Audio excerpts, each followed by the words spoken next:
किसान सुपरमैन बनना चाहता है। मोहन भागवत ने ऐसा क्या कहा? कांग्रेस को आया मजा। झारखंड के गुमला में आरएसएस चीफ ने कहा कि एक व्यक्ति पहले सुपरमैन बनना चाहता है, फिर देवता और फिर भगवान।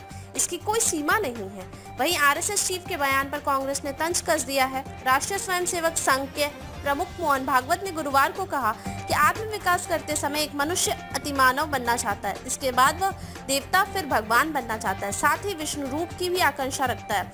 लेकिन वहां से आगे भी कुछ है क्या, यह कोई नहीं जानता है। उन्होंने कहा कि कुछ लोगों में मनुष्य होने के बावजूद मानवीय गुणों का अभाव होता है। उन्हें सबसे पहले अपने अंदर इन गुणों को विकसित करना चाहिए। झारखंड के गुमला में गैर लाभकारी संगठन विकास भारती द्वारा आयोजित ग्राम स्तरीय कार्यकर्ता बैठक को संबोधित करते हुए भागवत ने कहा कि लोगों को मानव जाति के कल्याण के लिए अथक प्रयास करना चाहिए, क्योंकि विकास और मानव महत्वाकांक्षा का कोई अंत नहीं है। आरएसएस चीफ के बयान को लेकर कांग्रेस ने पीएम मोदी पर तंज कस दिया है। जयराम रमेश ने इस बयान को भागवत बम बताते हुए कहा कि मुझे पता है कि स्वघोषित नॉन बायोलॉजिकल प्रधानमंत्री को पता चल गया होगा कि नागपुर से हाल में दागी गई मिसाइल का निशाना लोक कल्याण मार्ग पर है। भागवत ने झारखंड के कार्यक्रम में कहा कि मानवीय गुणों को विकसित करने के बाद एक मनुष्य अलौकिक बनना चाहता है, सुपरमैन बनना चाहता है, लेकिन वह वहां रुकता नहीं है। इसके बाद उसे लगता है कि उसे देवता बनना चाहिए, लेकिन देवता कहते हैं कि हमसे तो बड़ा भगवान है, और फिर वह भगवान बनना चाहता है। भगवान कहते हैं कि वह तो विष्णु रूप है, तो वह विष्णु रूप बनना चाहता है। वहां भी कुछ है क्या रुकने की जगह, ये कोई नहीं जानता है।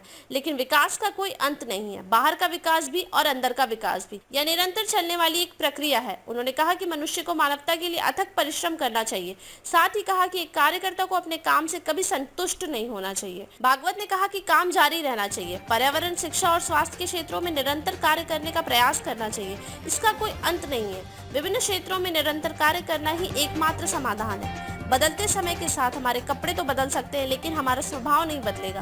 बदलते समय में अपने काम और सेवाओं को जारी रखने के लिए हमें नए तौर तरीके अपनाने होंगे।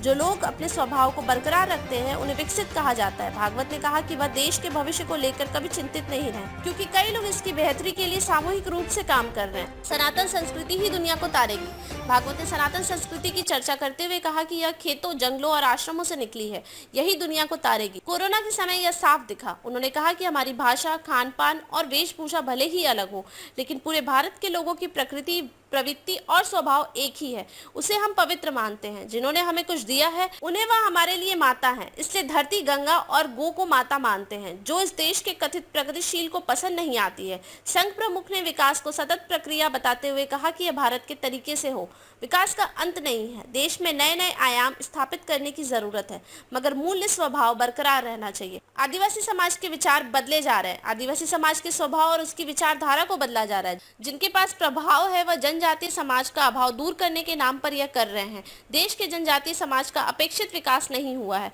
वे आज भी अभावों से घिरे हैं। वहाँ काम की जरूरत है।